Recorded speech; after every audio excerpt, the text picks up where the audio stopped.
اللہ اکبر اللہ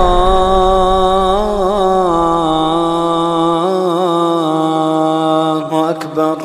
اللہ تعالیٰ ارشاد فرماتے ہیں قد افلح، یہ انسان، یہ مسلمان کامیاب ہو چکا ہے۔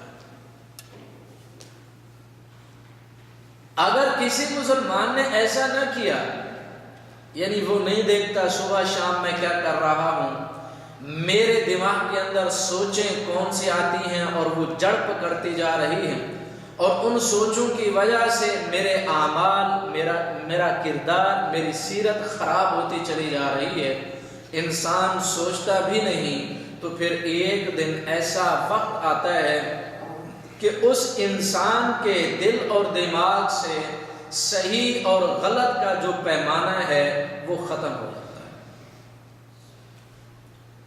جس طرح حضرت سلمان فارسی رضی اللہ تعالی عنہ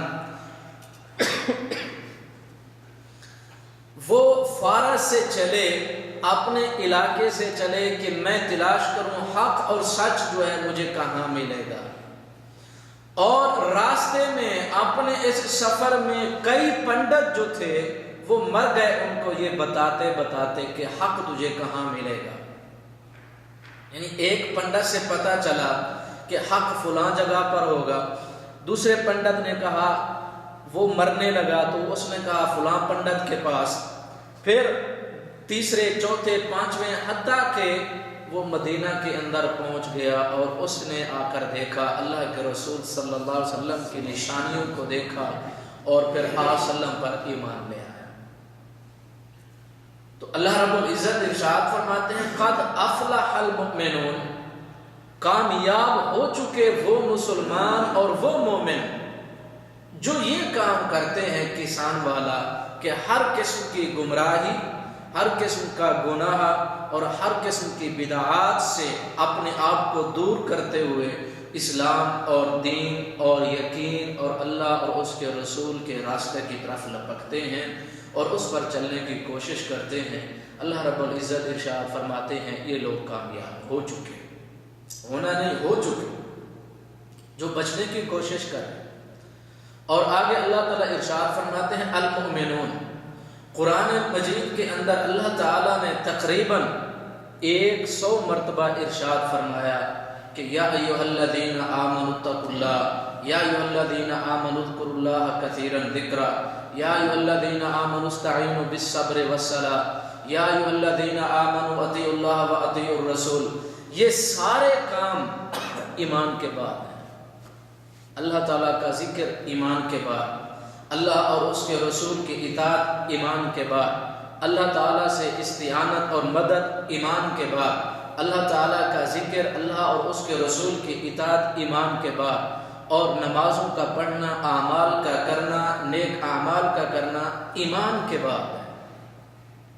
جب ایمان صحیح ہوگا تو اس کے بعد دوسرے اعمال دیکھے جائیں گے۔ جس طرح بخاری شریف کے اندر عبداللہ ابن مبارک رحمۃ اللہ علیہ یا پھر امام ابن قیم رحمۃ اللہ علیہ کا یہ قول ہے، وہ فرماتے ہیں کہ لیس الایمان بالتحلی ولا بالتمنی، ایمان جو ہے وہ زیبائش کا نام نہیں ہے، ایمان آرائش کا نام نہیں ہے، ایمان خواہشات کا نام بھی نہیں ہے۔ یہ تحلی کا لفظ اصل میں زیورات کے اوپر بولا جاتا ہے، یعنی صاحب ذرا ایک عورت جب زیورات پہنتی ہے تو خوبصورت نظر آتی ہے، تو وہ زہری زیبائش ہے، آرائش ہے، خوبصورتی ہے زہری جو نظر آ رہی ہے۔ تو امام صاحب فرماتے ہیں ایمان زہری جو آرائش ہے، جو زہری خوبصورتی ہے، یا پھر جو زہری لباس ہے، وضاقت ہے، اس کا نام صرف ایمان نہیں ہے، اور اپنی خواہشات کا نام بھی ایمان نہیں ہے۔ وہ فرماتے ہیں ایمان یہ ہے کہ جو حقیقت انسان کے، مسلمان کے دل کے اندر بیٹھ جائے اور اس حقیقت کی تصدیق انسان کے اعمال کرے۔ مثلا ایک مسلمان ایمان لایا اللہ اور اس کے رسول کے اوپر، آخرت کے اوپر، پھر اس کے اعمال اس چیز کی تصدیق کریں گے کہ یہ واقعی اللہ اور اس کے رسول کے اوپر ایمان لاتا ہے یا نہیں۔ اس کا مطلب یہ نہیں کہ ایک مسلمان ایمان لایا، مومن ہے، اپنے آپ کو ہم مومن بھی کہیں، صبح کی اذان و نماز نہ پڑھے، ظہر کی اذان و نماز نہ پڑھے، عصر کی اذان و نماز نہ پڑھے، مغرب اور عشاء کی نمازوں کی اس کو کوئی پرواہ بھی نہ ہو، تو ہم کہیں کہ ہم مسلمان اور مومن ہیں، یہ ایمان نہیں اور نہ یہ ایمان کا تقاضا ہے۔ تو عبداللہ ابن مبارک رحمۃ اللہ علیہ ارشاد فرماتے ہیں لیس الایمان بالتحلی، ہم وضع قطع بنا لیں، ہم اپنے لباس ویسے بنا لیں، اپنی صورت اور شکل ویسے بنا لیں اور اسی کے اوپر قناعت کر لیں، اعمال دوسرے نہ کریں۔ ہم کہیں ٹھیک ہے ہماری یہ شکل و شبات، ہماری وضع قطع، ہمارا لباس جو ہے وہ ایسا ہے جو اسلام اور دین کو مطلوب ہے، اب ہم مسلمان بھی مومن بھی سارا کچھ نہیں۔ صرف یہ ایمان نہیں ہے، ایمان یہ ہے کہ دلوں کو مسخر کرے، ایمان یہ ہے کہ دماغ کو مسخر کرے اور اس کے بعد دماغ اور دل سوچیں وہی جو اللہ اور اس کا رسول فرماتا ہے۔ اس طرح اللہ رب العزت ارشاد فرماتے ہیں ایک مسلمان وہ میرا تقرب حاصل کرنا چاہتا ہے اور نوافل پڑھتا ہے کثرت کے ساتھ، فرائض بھی پورے کرتا ہے، تب اللہ رب العزت ارشاد فرماتے ہیں وہ ایسی تگودو اور محنت اور کوشش کرتا ہے اور کثرت نوافل کی وجہ سے پھر میں اس کی زبان بن جاتا ہوں جس سے وہ بولتا ہے، میں اس کا ہاتھ بن جاتا ہوں جس سے وہ پکڑتا ہے، میں اس کی ٹانگ بن جاتا ہوں جس سے وہ چلتا ہے، اور میں اس کی آنکھ بن جاتا ہوں جس سے وہ دیکھتا ہے۔ مطلب یہ کہ وہ مسلمان جب فرائض پورے کرتا ہے اور نواہی سے منکرات سے بچتا ہے، نوافل کثرت سے پڑھتا ہے، پھر اس مسلمان کے دل اور دماغ کے اندر شریعت کے احکام اتنی مضبوطی کے ساتھ جم جاتے ہیں، پھر وہ کرتا وہی ہے جو شریعت کا مقصود اور مطلوب ہے، پھر انہی راستوں کے اوپر چلتا ہے جس راستے پر شریعت اس کو چلاتی ہے، پھر دیکھتا وہی ہے جو اسلام اسے کہتا ہے کہ یہ تمہارے لیے جائز ہے، پھر بولتا وہی ہے جو شریعت اور اسلام کہتا ہے کہ یہ بولنا تمہارے لیے ٹھیک ہے، پھر پکڑتا وہی ہے جو اسلام اور دین کہتا ہے کہ یہ تمہارے لیے پکڑنا جائز ہے۔ تو یہ ایمان ہے، دل اور دماغ کو اگر اسلام اور دین نے ایمان نے مسخر نہیں کیا تو پھر ہم یہ سمجھیں کہ ابھی ہمارے دلوں کے اندر ایمان نہیں پہنچا۔ جس طرح بعض لوگ آئے اللہ کے رسول صلی اللہ علیہ وسلم کے پاس اور کہنے لگے کہ اے اللہ کے پیغمبر ہم بھی مسلمان اور مومن ہیں، اللہ تعالیٰ نے ارشاد فرمایا کہ نہیں، تم مومن نہیں ہو، تم مسلمان ہو، تم اسلام کے اندر داخل ہوئے ہو، ابھی تک ایمان تمہارے دلوں کے اندر پیوست نہیں ہوا، تمہارے دلوں کے اندر داخل نہیں ہوا۔ یعنی اسلام اور ایمان کے اندر کیا فرق ہے؟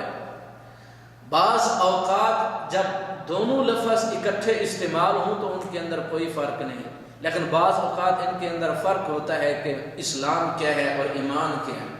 اسلام یہ ہے یعنی مسلمان اس شخص کو کہا جائے گا جس طرح ایک شخص سکول میں کالج میں داخلہ لیتا ہے اور سکول کے اندر یا کالج کے اندر وہ داخل ہو جاتا ہے تو اس کو ہم کہتے ہیں کہ یہ کالج میں پڑھتا ہے، لیکن کامیاب ہوگا وہ شخص جو کالج میں پڑھتا، امتحان دیا اور سارا سلیبس اس نے پڑھ لیا اور اس سلیبس کے مطابق اس نے اچھے نمبر حاصل کیے، تو اس کو ہم کہیں گے کہ یہ ہے اسٹوڈنٹ طالب علم کالج کا۔ اور جو نہ پڑھے جس کو پتہ بھی نہیں سلیبس کا تو ہم اس کو یہ تو کہیں گے کہ یہ کالج میں اس نے داخلہ تو لیا لیکن کالج کا جو سلیبس تھا اس کو پڑھا نہیں اور نہ ہی اس کے مطابق اس نے امتحان دیا۔ اسی طرح ایک مسلمان کلمہ پڑھ کے اسلام کے اندر داخل تو ہو گیا لیکن وہ مومن نہیں، کیونکہ اس کے دل اور دماغ کے اوپر ایمان ابھی سب نہیں ہوا، پیوست نہیں ہوا، اس وجہ سے اللہ تعالیٰ نے ارشاد فرمایا ہے پیغمبر ان کو کہہ دیجئے کہ تم مسلمان ہو، مومن نہیں ہو۔ مومن وہ ہے کہ جس کے دل اور دماغ کو اسلام مسخر کر لے اور پھر وہ اس کا دل اور دماغ سے وہ اعمال صادر ہوں جو ایمان کا تقاضا ہے۔ جس طرح اللہ رب العزت ارشاد فرماتا ہے وَالْعَصْرِ إِنَّ الْإِنسَانَ لَفِي خُسْرٍ إِلَّا الَّذِينَ آمَنُوا، جو لوگ ایمان لے آئیں گے وہ خسارے سے بچ جائیں گے۔ پھر یہ ایمان کافی ہے بس نہیں، اس کا تقاضا یہ ہے کہ وہ عامل الصالحات، اس کا تقاضا یہ ہے کہ وہ نیک اعمال بھی کریں۔ اللہ تعالیٰ نے قرآن مقدس کے اندر تقریباً 100 مرتبہ یہ ارشاد فرمایا کہ یا ایھا الذین آمنوا، یا ایھا الذین آمنوا، یا ایھا الذین آمنوا، اس کے بعد دوسرے کام ہیں۔ تو ایک مسلمان مومن ہو گیا، موحد ہے، مسلمان ہے، تو پھر ہم دیکھیں کہ وہ کون سے کام ہیں، اگر ہم وہ کام کریں اللہ رب العزت کی جنت جو ہے وہ ہمارا استقبال کرے، ایک مسلمان جنت کے اندر چلا جائے۔ اللہ تعالیٰ نے سورہ مومنون کے اندر 7 صفات جو ہیں وہ مومنین کی وہ بتائیں ہیں۔ سب سے پہلی جو صفت ہے اللہ تعالیٰ ارشاد فرماتے ہیں وہ مومن جو اپنی نمازوں کے اندر خشیت اختیار کرتے ہیں، اپنی نمازوں میں خشیت اختیار کرتے ہیں۔ اور آپ کو پتہ ہونا چاہیے کہ یہ نماز جو ہے یہ ام العبادات ہے، نماز ام العبادات ہے، ہر عبادت کی جڑ اور بنیاد نماز ہے۔ اسی وجہ سے اللہ کے رسول صلی اللہ علیہ وسلم نے ارشاد فرمایا قبر کے اندر مسلمان سے جب سوال کیے جائیں گے عبادات کے متعلق، جب سوال ہوگا تو سب سے پہلے کس چیز کا؟ نماز کا سوال ہوگا۔ اور خشیت کہتے ہیں انسان کی تذلل کو، یعنی مسلمان سجدہ کرتا ہے تو کتنی ہڈیوں پہ سجدہ کرتے ہیں ہم مسلمان نماز پڑھتے ہیں، سجدہ کرتے ہیں، کتنی ہڈیوں پہ کرتے ہیں؟ 7 ہڈیوں کے اوپر، 2 ہاتھ، 2 پاؤں، 2 گھٹنے اور 1 چہرہ، تو 7 ہڈیوں کے اوپر ہم سجدہ کرتے ہیں۔ تو سجدہ اور خشیت اصل میں انسان کے تذلل کو کہتے ہیں۔ اب انسان پیشانی جو ہے وہ نیچے اگر ٹیکتا ہے، پیشانی نیچے رکھتا ہے، اس سے بڑھ کر کوئی اور تذلل اور خشیت نہیں ہے کہ سب سے بڑی عظمت والی جگہ انسان کی کیا ہے؟ پیشانی ہے۔ اور مسلمان اس پیشانی کو کس کے سامنے رکھتا ہے؟ اللہ تعالیٰ کے سامنے۔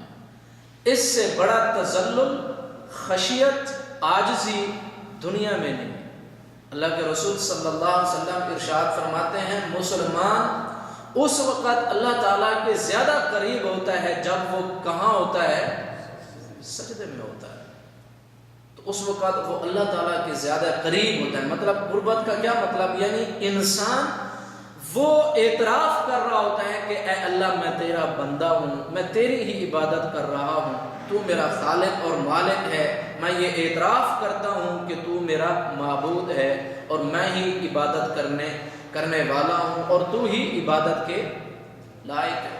یہ تذلل ہے انسان کا، اپنے آپ کو پیش کرتا ہے، اپنی پیشانی کو پیش کرتا ہے، اپنی ساری سوچوں کو اور اپنے ساری ہر ایک چیز کو اللہ تعالیٰ کے سامنے پیش کرتا ہے کہ اے اللہ میں صرف اور صرف تیری ہی عبادت کرتا ہوں۔ اللہ کے رسول صلی اللہ علیہ وسلم نے ارشاد فرمایا جعلت قرۃ عینی فی الصلاۃ، میری آنکھوں کی ٹھنڈک وہ نماز کے اندر رکھ دی گئی ہے۔ میری آنکھوں کی ٹھنڈک کیا ہے؟ نماز۔ اور ہم مسلمان جب مسجد کے اندر آتے ہیں نماز پڑھنے کے لیے تو کسی وقت جو ہے وہ ہمارا ہاتھ دوسرے ہاتھ کے اوپر ٹھہرتا ہی نہیں ہے، کبھی ادھر کبھی ادھر، کبھی یہاں کبھی وہاں۔ مسجد کے اندر آ کے ہمیں سکون ہی نہیں ملتا کہ کب نماز ہو اور کب ہم یہاں سے، یعنی دیکھیں نماز کے اندر خشیت پیدا ہی اس وقت ہوگی، عبادت میں عاجزی پیدا ہی اس وقت ہوگی جب ایک مسلمان کو شوق اور رغبت ہو کہ میں اللہ کو سجدہ کروں۔ اگر ایک مسلمان یہ کہے کہ ہاں میرے اوپر فرض ہے، چلو پڑھ لوں، اذان ہوگی نماز پڑھ لیں اور فرض تو پورا ہو جائے گا نا، تو صاحب ذرا وہ فرض ہی پورا کرے گا۔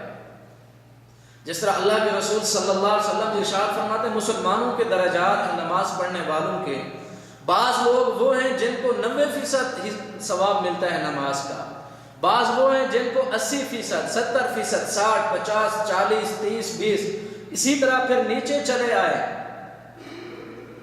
تو آخر کے اندر وہ شخص جس کو کچھ بھی نہیں ملتا، جس طرح اللہ کے رسول فرماتے ہیں اللہ تعالیٰ اس انسان کی دعا بالکل قبول نہیں فرماتے جب انسان دعا کر رہا ہو اور اس کا دل غافل ہو کہ مجھ سے پتہ ہی نہیں کہ میں کیا پڑھ رہا ہوں، کیا دعا مانگ رہا ہوں، کیا کر رہا ہوں، اس کی اللہ تعالیٰ دعا قبول کرتے ہیں۔ اور وہ مسلمان جو نماز پڑھ رہا ہے اور اس کو پتہ بھی نہ ہو کہ میں کیا کر رہا ہوں، حالانکہ نماز کا کتنا رتبہ، درجہ، ثواب، نیکی، آپ نے ارشاد فرمایا ایک مسلمان وضو کرے اور اچھے طریقے سے وضو کرے اور 2 رکعتیں نماز پڑھے اور نماز پڑھنے کے بعد کہے کہ اے اللہ مجھے معاف کر دے، استغفار کرے، اللہ تعالیٰ اس کے سارے گناہ معاف کر دیتے۔ تو وضو کیا، وضو کرنے کے بعد 2 نوافل پڑھی اور پھر کہا کہ اللہ مجھے معاف کر دے، سارے گناہ معاف ہو گئے، نماز تو ابھی باقی۔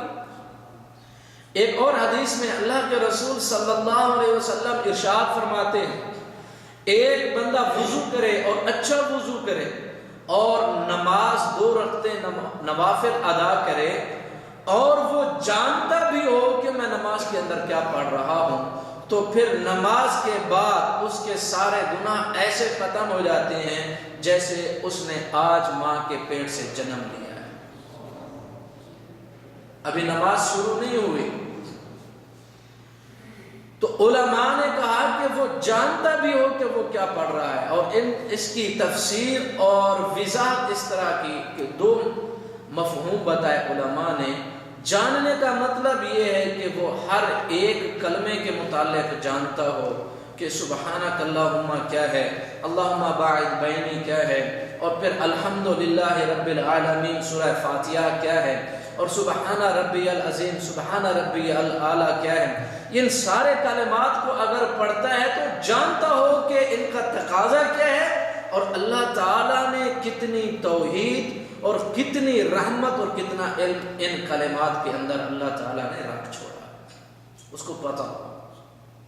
جس طرح ایک حدیث اللہ کے رسول صلی اللہ علیہ وسلم ارشاد فرماتے ہیں ایک شخص رکوع سے اٹھتا ہے اور کہتا ہے ربنا لک الحمد حمدا کثیرا طیبا مبارکا فی۔ آپ نے ارشاد فرمایا جب یہ شخص یہ پڑھتا ہے تو 30 فرشتے آسمان سے آتے ہیں۔ کتنے؟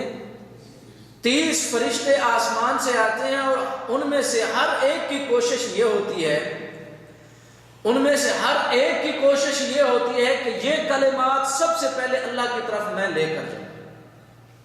کتنے مبارک کلمات، ربنا ولک الحمد حمدا کثیرا طیبا مبارکا فی۔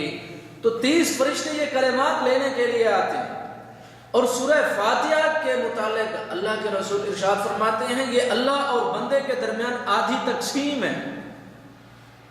اور علماء کہتے ہیں ایک ادب یہ بھی ہے، یہ بات یاد رکھیں کہ جس طرح ایک مسلمان پڑھتا ہے الحمدللہ رب العالمین تو اللہ رب العزت اس کو جواب دیتے ہیں کہ حمدنی عبدی، میرے بندے نے میری تعریف کی ہے۔ جب بندہ پڑھتا ہے الحمدللہ رب العالمین تب اللہ تعالیٰ اس کو جواب دیتے ہیں کہ میرے بندے نے کیا کیا، میری تعریف کی۔ اور جب کہتا ہے الرحمن الرحیم اللہ تعالیٰ ارشاد فرماتے ہیں مجدنی عبدی، میرے بندے نے میری بزرگی بیان کی۔ تو جب یہ سورہ فاتحہ بندہ پڑھے تو ادب کا تقاضا یہ ہے کہ مسلمان ایک ایک آیت کر کے پڑھے، جس طرح الحمدللہ رب العالمین رک جائے، الرحمن الرحیم رک جائے، مالک یوم الدین رک جائے۔ کیوں؟ کیونکہ اللہ رب العزت جواب دیتے ہیں۔ یا تو ہم مسلمانوں کو پتہ ہی نہیں، شروع کیا کہاں سے سبحان اللہ پتہ ہی نہیں، درمیان میں ہم نے کیا پڑھا کیا نہیں پڑھا، کچھ پتہ نہیں کہ الحمدللہ کا مطلب کیا ہے، کچھ پتہ نہیں کہ الرحمن الرحیم کا مطلب کیا ہے۔ علماء کہتے ہیں کہ اگر ایک مسلمان توحید کو سمجھنے لگ جائے اور سمجھنا چاہے، صرف 2 الفاظ میں بیان کی جا سکتی ہے۔ کتنے؟ 2 الفاظ میں، اور وہ توحید یہ ہے کہ سبحان اللہ والحمدللہ، یہ اللہ تعالیٰ کی پوری توحید ہے، اللہ پاک ہے اور اللہ تعالیٰ کی ہی ساری تعریف ہے۔ اب مسلمان جب سوچے گا کہ اللہ تعالیٰ کس چیز سے پاک ہے، تو پھر ہر قسم کے نقائص، ہر قسم کے عیوب اور ہر قسم کی چیزیں اللہ تعالیٰ سے وہ بری ہو جائے۔ اللہ تعالیٰ ہر ایک چیز سے پاک ہے، اور جو کمال ہے وہ اللہ تعالیٰ کی صفت ہے۔ جو کمال انسان کہے کہ یہ کمال ہے، اور مکمل ترین اللہ تعالیٰ کے پاس وہ صفات موجود ہیں۔ اگر انسان سمجھنا چاہے تو یہ 2 الفاظ ہی کافی ہیں، جو ہم صبح شام اور 5 وقت اپنی نمازوں میں اذکار میں پڑھتے رہتے ہیں۔ اگر مسلمان سمجھے تو اللہ تعالیٰ کی توحید ہی ہے، سبحان اللہ والحمدللہ۔ تو مسلمان جب سورہ فاتحہ پڑھے تو اس کو چاہیے کہ وہ کیا کرے؟ ٹھہر ٹھہر کر پڑھے۔ اور مسلمان کو یہ بھی چاہیے، ہمیں یہ بھی چاہیے کہ ہم سورہ فاتحہ کا ترجمہ یاد کریں، اس کا مفہوم یاد کریں، اور جو کچھ نماز میں پڑھتے ہیں ہم اس کو یاد کریں۔ دوسرا مطلب علماء نے یہ بتایا کہ وہ جانتا بھی ہو، اس کا مطلب یہ ہے کہ جب مسلمان کھڑا ہے تو اس کو پتہ ہونا چاہیے کہ میں اب سبحانک اللہم پڑھ رہا ہوں، یا میں سورہ فاتحہ پڑھ رہا ہوں، یا پھر میں کوئی اور سورت ملا رہا ہوں، سورت کے اندر آیات میں کس جگہ پہ پہنچا ہوں، رکوع کا ٹائم ہے، سجدے کا ٹائم ہے، تشہد کا، اس پورے اپنے ہوش اور حواس کے اندر موجود ہو۔ تب اللہ کے رسول صلی اللہ علیہ وسلم نے ارشاد فرمایا، جب نماز سے وہ فارغ ہوتا ہے تو پھر ایسے وہ تصور کرے کہ اس کے گناہ، جس طرح میں ماں کے پیٹ سے آیا تھا، میرے ذمے کوئی ایک گناہ بھی نہیں تھا، تو نماز پڑھنے کے بعد اس کے ذمے کوئی ایک گناہ بھی باقی نہیں رہتا ہے۔ اور یہ بھی بات آپ یاد رکھیں کہ نماز کے اندر بعض چیزیں ارکان ہیں، بعض شروط ہیں، بعض واجبات ہیں، اور نماز کے اندر سکون اختیار کرنا، کیا؟ سکون اختیار کرنا رکن ہے۔ کیا کرنا؟ سکون، نیند والا نہیں، بندے کو ہوش ہی نہ ہو کہ کہاں کھڑا ہے، اور تشہد میں بیٹھا ہو تو جھٹکے لگا رہا، وہ سکون نہیں۔ نماز کے اندر سکون اختیار کرنا یعنی حرکات نہ کرنا، اور پوری توجہ نماز کی طرف ہونا، اور صحیح طریقے سے رکوع کرنا، صحیح طریقے سے سجدہ کرنا، صحیح طریقے سے تشہد پڑھنا، صحیح طریقے سے دعاؤں کا پڑھنا، صحیح طریقے سے رکوع سے اٹھنا، سجدے سے اٹھنا، اور صحیح طریقے سے پھر سجدے کی طرف جانا، دونوں سجدوں کے درمیان بیٹھنا، اور ادھر ادھر مت جھانکنا، یعنی سکون کے ساتھ نماز پڑھنا نماز کا رکن ہے۔ نماز کا کیا ہے؟ اور کسی بھی عبادت کے اندر اگر رکن ختم ہو جائے، نماز نہیں رہتی، وہ عبادت زائل ہے، ختم ہے۔ مثلا ایک بندہ حج کرنے کے لیے گیا، اور عرفات کے اندر ٹھہرنا کیا ہے؟ رکن ہے۔ بندہ عرفات کے اندر نہیں جائے گا، اس کا حج نہیں ہوگا، رکن ہے نا۔ اسی طرح نماز میں سکون اختیار کرنا، اطمینان سے نماز پڑھنا، یہ کیا ہے؟ رکن ہے۔ کثرت حرکات کی وجہ سے نماز باطل بھی ہو سکتی ہے، یعنی پڑھی نہ پڑھی برابر بھی ہو سکتی ہے۔ سکون کے ساتھ نماز پڑھنا رکن ہے، لیکن ہمارے ہاتھ جو ہیں وہ ٹھہرتے ہی نہیں ہیں کہیں۔ اور مسجد سے جب بھی ہم فارغ ہو جاتے ہیں، کسی بھی مجلس کے اندر ہم بیٹھ جائیں، وہاں گپ شپ چل رہی ہو یا کوئی اور سلسلہ ہو دوستوں کے درمیان، تو مجال ہے کہ ہماری توجہ ادھر ادھر بھٹکے یا پھر ہمارے اوپر اونگ یا نیند کا کوئی غلبہ ہوتا ہے۔ مثلا 2 ہی دوست بیٹھ گئے، 3 بیٹھ گئے، 4 بیٹھ گئے، گفتگو جو ہے وہ چل پڑے، رات کے 2 بج جائیں، کوئی احساس نہیں ہوگا۔ لیکن 5 منٹ نماز کو لیٹ ہو جائے یا کسی ایک امام صاحب کی قرات ہی لمبی ہو جائے تو ہمیں تو کھلبلی ہو جاتی ہے، یہ لمبی ہوگی نماز۔ اسی طرح نماز تراویح کی نماز ہے، تراویح کی نماز جو ہے کس وجہ سے مسلمان کے اوپر جو ہے یہ سنت قرار دی گئی کہ تم تراویح پڑھو؟ کیوں؟ کیونکہ سجدے سے محبت کرو، سجدہ کرنا سیکھو، اللہ تعالیٰ کے سامنے جھکنا سیکھو۔ اگر یہ عادت انسان اور مسلمان کے اندر آ گئی تو سمجھے وہ کامیاب ہے۔ جب سجدے سے ہی محبت نہیں، ایک بندہ سجدے میں گیا نہیں تو دوسرا نہیں تو پھر تیسرا، پھر ایسے، اور جو عبادات کے اندر جو جلدی ہے اور مسجد سے نکلنے کی جو جلدی ہے، یہ کیا ظاہر کرتی ہے؟ ہمارے دل میں کتنی محبت ہے۔ ایک عالم دین سے پوچھا، کسی شخص نے کہا کہ اللہ تعالیٰ کے ہاں میرا مقام کیا ہے؟ اس نے کہا کہ اپنے دل کے اندر دیکھ لو، جو مقام اللہ تعالیٰ کا تیرے دل کے اندر ہے وہی مقام اللہ کے ہاں تیرا ہے۔ وہی بات ہے، ہم مسلمانوں کو کتنی محبت ہے عبادت سے، سجدے سے۔ بات سجدے کی ہے، بات اللہ تعالیٰ کے سامنے جھکنے کی ہے۔ ہم مسلمان کتنا جھکنے کے اندر رغبت اختیار کرتے ہیں، یہ شوق ہے ہمارا۔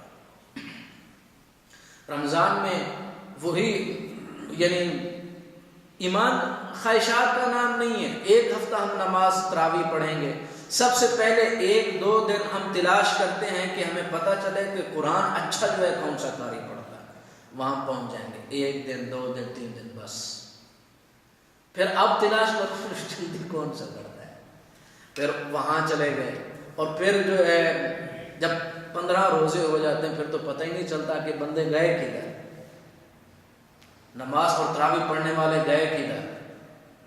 تو جتنا ہمارا تعلق اللہ تعالیٰ سے ہوگا، عبادت کا شوق جو ہمیں جو ہوگا، وہی عزت اور شان اللہ تعالیٰ کے ہاں ہماری ہوگی۔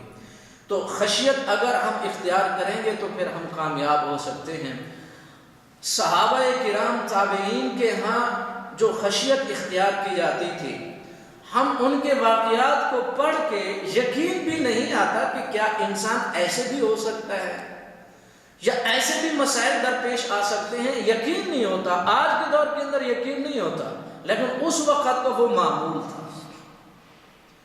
حضرت عروہ بن زبیر رضی اللہ تعالی عنہ، ان کی ٹانگ کے اندر زہر پھیل گیا اور اطباء نے کہا کہ ہم آپ کو بے ہوش کریں گے تب یہ ٹانگ جو ہے کاٹی جائے گی۔ تو انہوں نے کہا آپ مجھے بے ہوش نہ کریں کیونکہ اس میں ایک نشے کا سا اثر ہے، تو میں اس چیز کو پسند نہیں کرتا۔ لہذا انہوں نے وضو کیا، نماز کے لیے کھڑے ہو گئے۔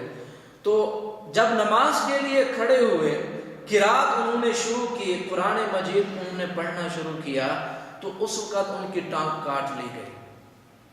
اور جب وہ نماز سے فارغ ہوئے تو ان کو پتہ بھی نہیں کہ میری ٹانگ کاٹی گئی یا نہیں۔ کہ آج تصور ہو سکتا ہے؟ ممکن نہیں ہے، ممکن ہی نہیں ہے۔ کس طرح ہم قرآن پڑھیں اور ادھر سے ہمارا آپریشن ہو جائے؟ یہاں تو آج انسانوں کو نشہ دیا جاتا ہے، اس کے باوجود بھی تکلیف اتنی زیادہ ہوتی ہے کہ وہ انسان بھی محسوس کر رہا ہوتا ہے کہ میرے ساتھ ہو کیا رہا ہے۔ اور جب ٹانگ جو ہے کاٹ لی گئی تو دفن کرنے لگے صحابہ، تو کہنے لگے اس ٹانگ کو میرے پاس لے آؤ۔ جب لے آئے تو دیکھا اس ٹانگ کو، اور اس کے بعد کہنے لگے کہ اے ٹانگ تو گواہ رہنا، اللہ کے ہاں تو میری گواہی دینا کہ اس ٹانگ کے اوپر چل کر کبھی میں گناہ کی طرف نہیں گیا، تیرے اوپر چل کر میں کبھی گناہ کے راستے پہ نہیں گیا، تیرے اوپر چل کر میں نے کبھی اللہ تعالیٰ کی نافرمانی والے کام نہیں کیے، تیرے اوپر چل کر میں کبھی ایسے علاقوں میں نہیں گیا جہاں گناہ ہوتے ہوں، اے ٹانگ گواہ رہنا کہ تیرے اوپر چل کر میں نے کبھی ایسی معصیت اللہ تعالیٰ کی نافرمانی نہیں کی، اللہ کے ہاں میری یہ گواہی دینا۔ لیکن آج ہم تو سارے سراپائی گناہ، اوپر سے لے کر نیچے تک گناہ ہی گناہ، ان گناہوں کے باوجود بھی ہم مسلمان عبادت کی طرف متوجہ نہیں ہوتے، استغفار کی طرف متوجہ نہیں ہوتے، اسلام اور ایمان کی طرف متوجہ نہیں ہوتے۔ امام بخاری رحمۃ اللہ علیہ کو کسی نے دعوت دی، نماز کا وقت ہوا، ظہر کی نماز تھی، نماز کے لیے کھڑے ہوئے اور جب نماز سے فارغ ہوئے شاگرد کو کہنے لگے کہ میری پشت پہ دیکھو کوئی چیز جو ہے مجھے ڈس رہی ہے۔ جب شاگرد نے دیکھا تو وہاں جو ہے ایک بھیڑ تھا اور 17 مرتبہ اور یا 17 جگہوں پہ اس نے امام بخاری رحمۃ اللہ علیہ کو ڈسا، اور اس کا کتنا زہر ہوتا ہے۔ تو شاگرد کہنے لگا کہ امام صاحب آپ نماز چھوڑ دیتے یا پھر بتا دیتے یا پھر اشارہ کرتے۔ تو انہوں نے کہا کہ میں قرآن کی تلاوت کر رہا تھا، مجھے اچھا نہیں لگا کہ قرآن کو چھوڑ کے میں آپ کو اشارہ کروں یا پھر آپ کو بتاؤں۔ تو یہ خشیت ہے نماز میں، قرآن کے ساتھ یہ تعلق ہے۔ اور ہم مسلمان دیکھیں کہ آج ہم مسلمانوں کو کیا سورہ فاتحہ کا ترجمہ بھی آتا ہے، تو کہاں ہمارے مسائل ختم ہوں، کہاں ہماری مصیبتیں ختم ہوں، کہاں ہماری مشکلات ختم ہوں، بلکہ اللہ رب العزت تو ارشاد فرماتے ہیں کہ وہ لوگ جنہوں نے کتاب و سنت کو اختیار کیا اور یہ راستہ اختیار کیا اور نماز کو قائم کرتے رہے تو ہم ان مصلحین کا اجر ضائع نہیں کرتے۔ اللہ تعالیٰ نے ارشاد فرمایا کتاب و سنت کو پکڑنے والے اور نماز کو قائم کرنے والے یہ اصلاح کرنے والے ہیں۔ کون؟ کتاب و سنت کو پکڑنے والے اور نماز کو۔ جو مسلمان نماز کو قائم نہیں کر سکتا وہ معاشرے کی اصلاح کیا کرے گا، اور جو خود پڑھتا ہی نہیں تو اس کی اصلاح ہوگی کہاں؟ علماء کہتے ہیں ہم مسلمانوں کی تباہی اور بربادی کی وجہ یہ ہے کہ ہم نے نمازوں کو چھوڑا ہوا ہے، نمازوں کو چھوڑا ہوا ہے۔ نمازیں اگر ہم پڑھ لیں تو اللہ تعالیٰ ارشاد فرماتے ہیں زمین و آسمان کے دروازے برکت کے اللہ تعالیٰ ہمارے لیے کھول دے، لیکن ہم نے نمازوں کو چھوڑا ہوا ہے تو برکتیں آئیں کہاں سے؟ اسی طرح ذات رقاع کے موقع کے اوپر آپ اندازہ کریں صحابہ کرام کی جو زندگی ہے اس کو آپ دیکھیں، ذات رقاع کس قصبے کا نام ہے؟ یعنی پٹیوں والا، یعنی صحابہ چل چل کے پاؤں زخمی ہو گئے، پاؤں زخمی ہو گئے اور اپنی چادریں اپنا لباس پھاڑ کے اپنے زخموں کے اوپر کیا کر رہے ہیں؟ پٹیاں باندھ رہے ہیں۔ آج ہم مسلمان دیکھیں کہ جی یہ سہولت نہیں، مولوی صاحب یہ سہولت نہیں، یہ نہیں ملا، ہم یہ نہیں آئے، اس وجہ سے یہ نہیں کیا، اس وجہ سے اسلام میں، دین میں، نماز میں اس وجہ سے نہیں آئے، دین کا یہ کام اس وجہ سے مسلمان دیکھیں آج سہولیات زیادہ ہیں یا اس وقت موجود تھے؟ آج زیادہ ہے نا۔ کون سی وہ نعمت ہے جو مسلمانوں کے پاس نہیں ہے؟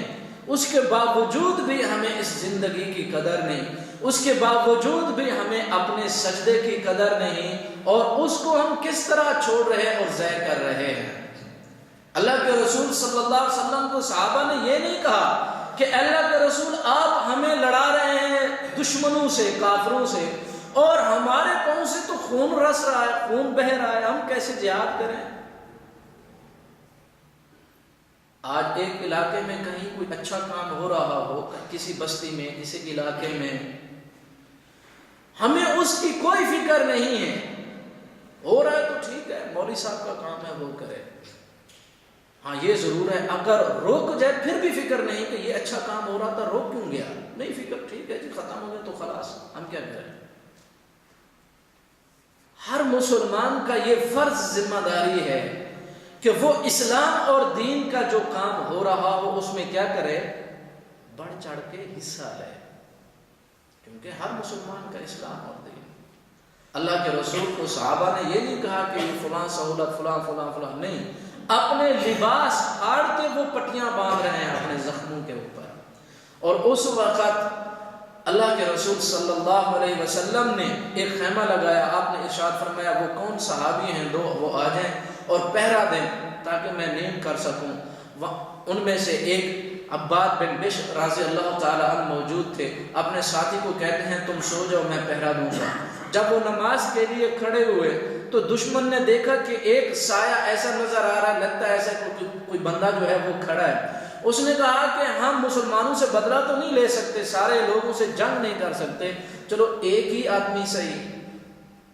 اس نے 3 تیر برسانا شروع کر دیے، ایک تیر لگا، 2 3، وہ برساتا رہا۔ اور وہ صحابی رسول تلاوت قرآن مجید کی کرتے رہے۔ تو اس شخص نے کہا کہ تیر لگ تو رہے ہیں نشانے پہ، لگتا ہے یہ انسانی کوئی اور چیز ہے، کیونکہ اگر تیر لگے تو بندے کو گرنا چاہیے، کتنے تیر لگے، لیکن وہاں لگتے رہے، خون بہ رہا ہے اور تیر نکال رہے۔ جب نماز ختم کی اپنے ساتھی کو اٹھایا، ساتھی نے دیکھا کہ خون سے لت پت ہے، خون بہ رہا ہے، اور اس ساتھی نے کہا کہ آپ مجھے اٹھا لیتے۔ تو انہوں نے کہا کہ میں سورہ کہف کی تلاوت شروع کر چکا تھا، میرا دل نہیں مانتا تھا کہ اس سورہ کہف کو ختم کرنے سے پہلے تجھے خبر۔ اب یہ قدر و قیمت ہے قرآن کی، نماز کی، سجدوں کی۔ اور ہم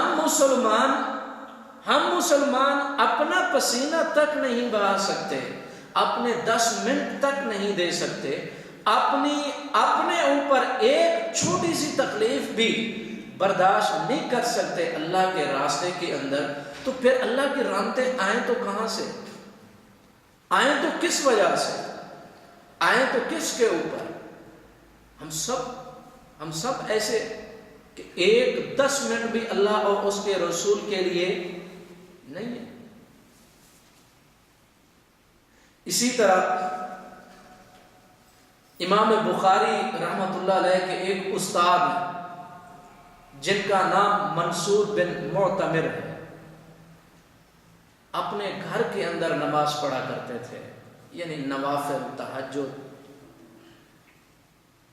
اپنے گھر کے صحن کے اندر وہ نماز پڑھتے، اور جو ان کے ہمسائے تھے وہ جب اپنی چھت پر چڑھتے تو وہ دیکھتے کہ ایک ستون جو ہے وہ کھڑا ہے، ان کو ایسے معلوم ہوتا کہ یہ ستون ہے، کوئی بندہ نہیں۔ کیوں کہتے ہیں ایسے؟ کہ اس وجہ سے کہ ان کے اندر کوئی حرکت نہیں، کوئی سجدہ رکوع جلدی نہیں، قرآن کی تلاوت کر رہے ہیں اور لمبا قیام ہے وہ کر رہے ہیں اور قرآن مجید کی تلاوت کر رہے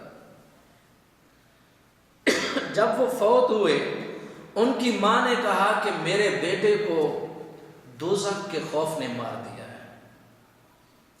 اور جو چھت کے اوپر ہمسائے چڑھتے تھے ان میں سے ایک نے اپنی ماں سے پوچھا کہ منصور کے گھر ایک جو پلر ہوتا تھا تو وہ پلر آج نظر نہیں آ رہا، وہ کہاں گیا؟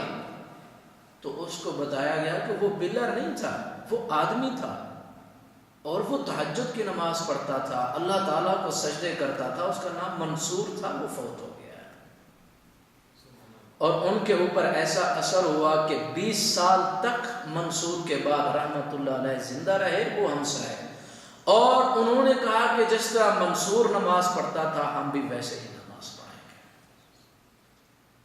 ہم مسلمانوں کے اندر جب تک سجدے کی محبت پیدا نہیں ہوتی، اللہ تعالیٰ کے سامنے جھکنے کی یہ رغبت اور یہ شوق جب پیدا نہیں ہوگا تو ہمارے مسائل چاہے دنیا کے ہوں چاہے آخرت کے ہوں وہ ختم ہونے والے نہیں ہیں۔ اور اللہ رب العزت ارشاد فرماتے قد افلح المؤمنون، کامیاب ہیں وہ مسلمان جو اپنی نمازوں کے اندر خشیت اختیار کرتے ہیں، تذلل اختیار کرتے ہیں، اپنی رضا رغبت اور اپنے ہوش اور حواس کے ساتھ اللہ تعالیٰ کو سجدے کرتے ہیں۔ پھر جب وہ مسلمان اللہ تعالیٰ سے دعا کرے تو پھر اللہ رب العزت بھی ان کی دعاؤں کو قبول فرماتے ہیں۔ اللہ تعالیٰ سے دعا ہے کہ اللہ تعالیٰ ہم سب مسلمانوں کو اسلام سمجھنے کی توفیق عطا فرمائے اور ہمیں اسلام پر عمل کرنے کی توفیق عطا فرمائے۔ اللہ تعالیٰ ہم سب مسلمانوں کے گناہوں کو معاف فرمائے۔ وما علینا الا البلاغ۔